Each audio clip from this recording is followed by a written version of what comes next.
Hello students, this is your science teacher Shikha and science fourth के chapter 5 में आज हम पढ़ने वाले हैं फूड एंड हेल्थ का चैप्टर, जिसमें सबसे पहले हम चैप्टर की एक्सप्लेनेशन पढ़ेंगे।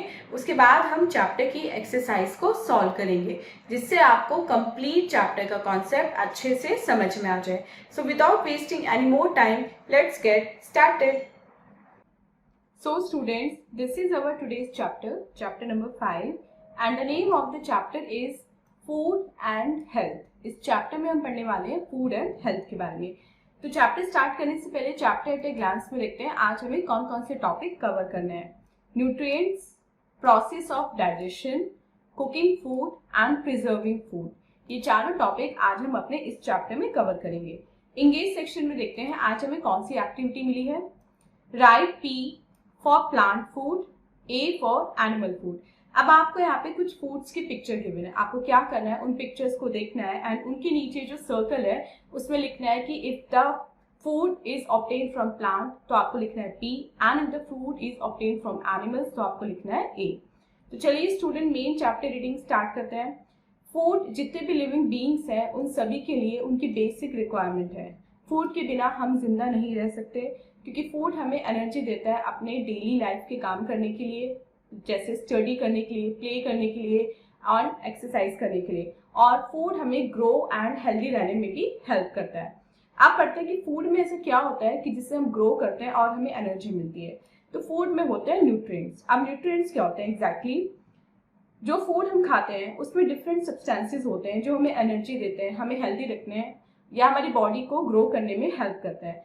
तो ऐसे ही सब्सटेंसेस जो हमारे फूड में प्रेजेंट होते हैं और जो हमारी बॉडी को नरिशमेंट देते हैं, पोषण देते हैं, उनको हम बोलते हैं न्यूट्रिएंट्स। और ऐसे हमारे फूड के मेन न्यूट्रिएंट्स होते हैं carbohydrates, proteins, fats, vitamins and minerals. ये सब हमारी बॉडी के इंपॉर्टेंट न्यूट्रिएंट्स हैं। तो सबसे पहले पढ़ते हैं कार्बोहाइड्रेट्स के बारे में। ऐसे कौन से फूड होते हैं जिनको खा के हमें कार्बोहाइड्रेट्स मिलते हैं। कार्बोहाइड्रेट्स हमें एनर्जी देते हैं वर्क करने के लिए, इसलिए हम इनको एनर्जी गिविंग फूड भी बोलते हैं। और ये हमें मिलता है चपाती से, ब्रेड से, राइस से एंड पोटैटो से।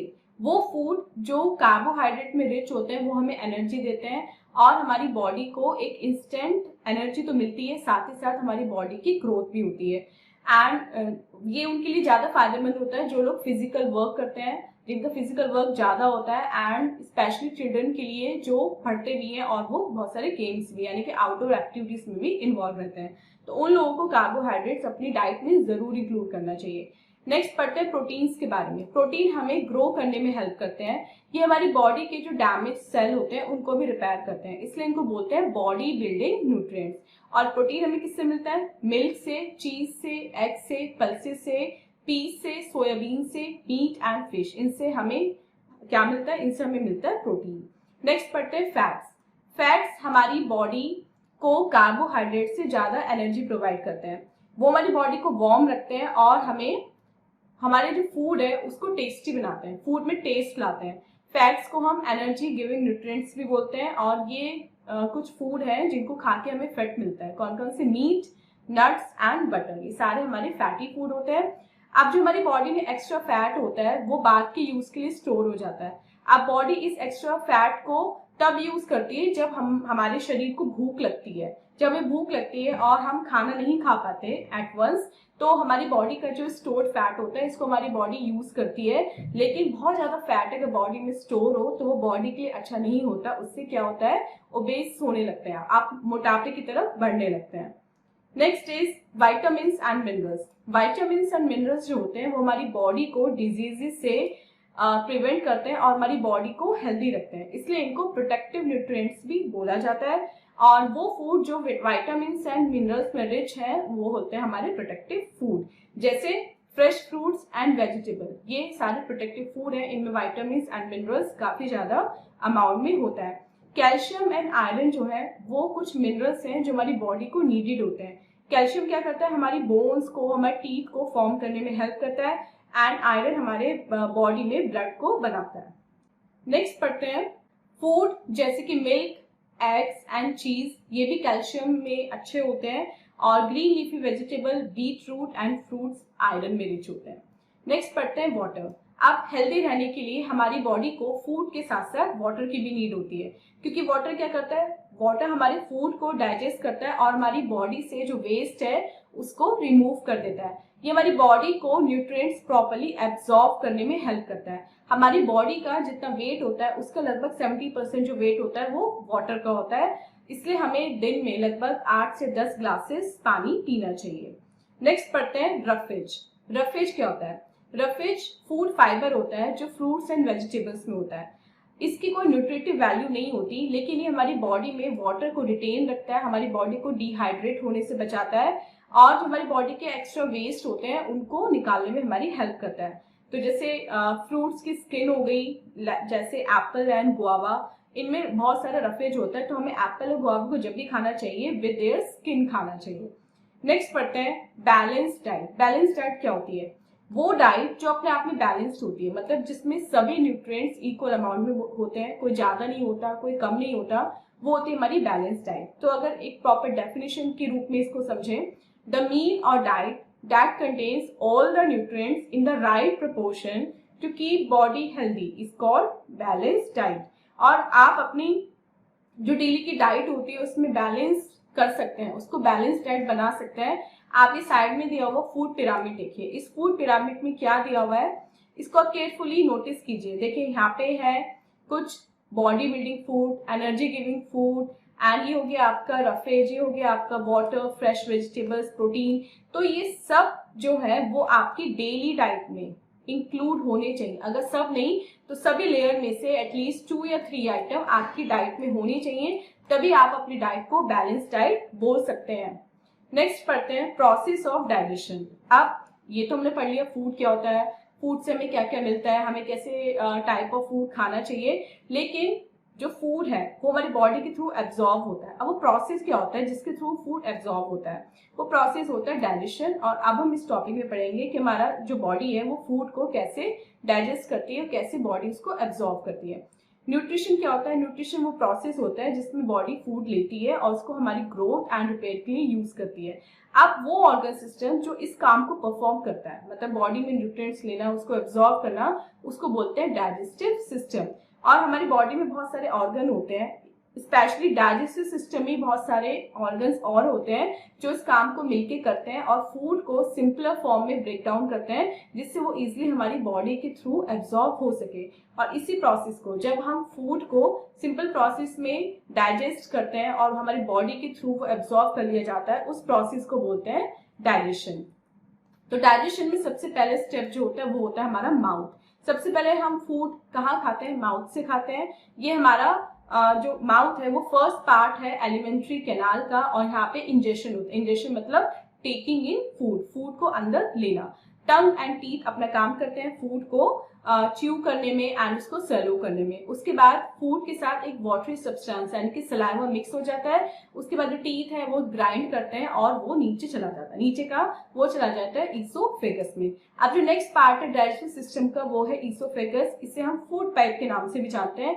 ये क्या होता है? ये माउथ से लेके स्टमक तक कनेक्ट होता है, यहाँ से लेके यहाँ तक जाता है हमारे, और इसके थ्रू ही जो फूड है वो ट्रैवल करता है और स्टमक में चला जाता है। अब स्टमक क्या है? स्टमक के 2 फंक्शन होते हैं। जैसे फूड स्टमक में आया, ये चर्न करता है, फूड को अच्छे से मिक्स करता है और उसको बहुत सॉफ्ट बना देता है। इसके अलावा क्या फंक्शन है? ये फूड में डाइजेस्टिव जूसेस जो है उसको मिक्स कर देता है। इसके बाद लीवर का काम शुरू होता है। लीवर क्या करता है? जो डाइजेस्टिव जूस है जिसको हम बाइल बोलते हैं, लीवर वो प्रोड्यूस करता है। और जैसे ही वो जो फूड था जो चर्न हो गया स्टमक में आके, उसमें जैसे ही ये बाइल जूस मिलता है, ये जो फूड है वो गॉल ब्लैडर में चला जाता है और वहां जाके ये स्मॉल इंटेस्टाइन में चला जाता है। अब स्मॉल इंटेस्टाइन क्या करती है? स्टमक से जैसे ही फूड पार्शियली डाइजेस्ट होके स्मॉल इंटेस्टाइन में आता है, तो स्मॉल इंटेस्टाइन में थोड़ा स्लो प्रोसेस हो जाता है फूड के डाइजेस्ट होने का। यहाँ पे लीवर और पैनक्रियास के जो डाइजेस्टिव जूसेस हैं वो स्मॉल इंटेस्टाइन में फूड के साथ चले जाते हैं, एंड ये जो जूसेस हैं इनको बॉडी पूरी तरह क्या करती है? डाइजेस्ट कर लेती है। और जो डाइजेस्टिव फूड होता है उसको बॉडी एब्जॉर्ब कर लेती है, और जो एक्स्ट्रा फूड होता है जो डाइजेस्ट नहीं होता वो लार्ज इंटेस्टाइन में पहुंच जाता है। अब जो लार्ज इंटेस्टाइन है उसको हम कभी कभी कॉलन के नाम से भी बोलते हैं। तो अनडाइजेस्टेड फूड होता है वो चला गया लार्ज इंटेस्टाइन में। यहाँ पे जो मिनरल्स एंड एक्स्ट्रा वाटर है वो इसके साथ एब्जॉर्ब हो जाते हैं ब्लड के थ्रू। और लार्ज इंटेस्टाइन क्या करती है, इसको एक पेस्ट रूप में बना के एनएस के थ्रू, मतलब फीसिस के थ्रू इसको बाहर निकाल देती है और इसको बोलते हैं इजेशन। तो प्रोसेस जो है वो इंजेशन से शुरू होता है एंड इजेशन पे आके खत्म हो जाता है। नेक्स्ट पढ़ते हैं कुकिंग फूड। अब बहुत सारे फ्रूट्स, नट्स, कुछ वेजिटेबल्स ऐसे हैं जिनको हम रॉ फॉर्म में खा सकते हैं, मतलब हमें उन्हें कुक करने की नीड नहीं होती। जबकि कुछ फूड ऐसे होते हैं जिनको हमें पहले धोना भी पड़ता है, फिर उनको कुक करना पड़ता है जिससे वो जर्म फ्री हो जाए एंड वो इजिली डाइजेस्टेबल हो जाए। तो हम क्या क्या कुक करते हैं, हम कुक करते हैं cereals, pulses, meat and most vegetables उनको खाने से पहले। कुकिंग से क्या होता है, जर्म्स जो है एक तो वो मर जाते हैं एंड जो फूड है वो सॉफ्ट हो जाता है, टेस्टी हो जाता है, इजी टू डाइजेस्ट हो जाता है। लेकिन हमें कभी भी फूड को ओवर कुक नहीं करना चाहिए। जब हम दालें जो होती हैं, जो पल्सेस होती हैं, उनको वाटर में सोक करते हैं तो कुछ न्यूट्रिएंट्स क्या होते हैं वो वाटर में डिसॉल्व हो जाते हैं। इसलिए इन न्यूट्रिएंट्स को प्रिजर्व करने के लिए हमें क्या करना चाहिए, हमें उसी पानी में जो पल्सेस हैं उनको कुक करना चाहिए जिसमें उनको भिगोया गया था। और वेजिटेबल्स को कुक करने से पहले एंड चॉप करने से पहले अच्छे से धोना चाहिए। लेकिन कभी कभी क्या होता है, वेजिटेबल्स जब हम काट के धोते हैं तो बहुत सारे ऐसे न्यूट्रिएंट्स होते हैं जो वाटर है उसके साथ बह जाते हैं और हमारी जो वेजिटेबल है, फ्रूट है, वो थोड़ा कम न्यूट्रिएंट वाला हो जाता है।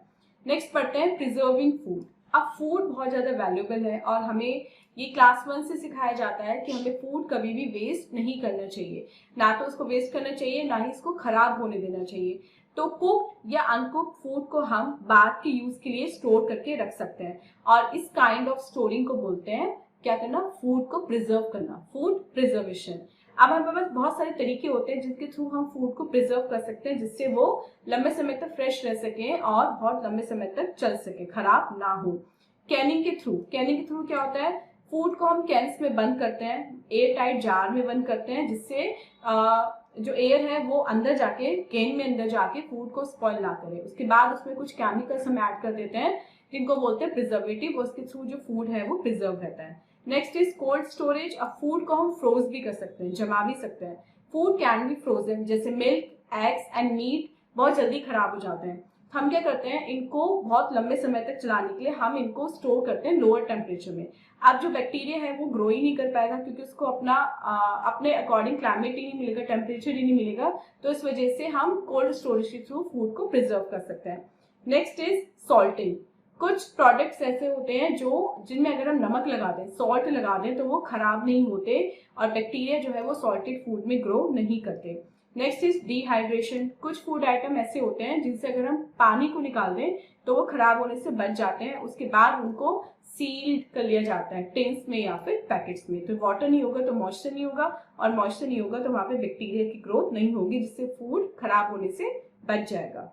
सो स्टूडेंट, ये था हमारा एक चैप्टर। अब चलते हैं अपने एक्सरसाइज 10 की तरफ और देखते हैं एक्सरसाइज 10 में आज हमें कौन कौन से क्वेश्चंस मिले। First is give us energy to work, carbohydrates. Second, help us grow and stay healthy, food. Third, meat, nuts and butter are rich in fats. Fourth, liver produce digestive juice called bile. B देखते हैं, fill in the blanks. Is a basic need of all living beings, food. Second, people who do a lot of physical work and children who run and play need to eat more fats.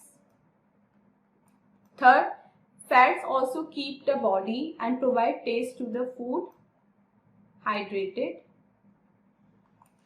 Fourth, fresh and are protective food, fresh fruits and vegetables. Fifth, food such as and are rich in iron, green leafy vegetables and fruits. 6.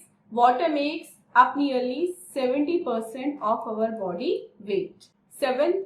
Is a food fiber present in fruits and vegetables, roughage. And 8. Pancreas produce digestive juice called bile.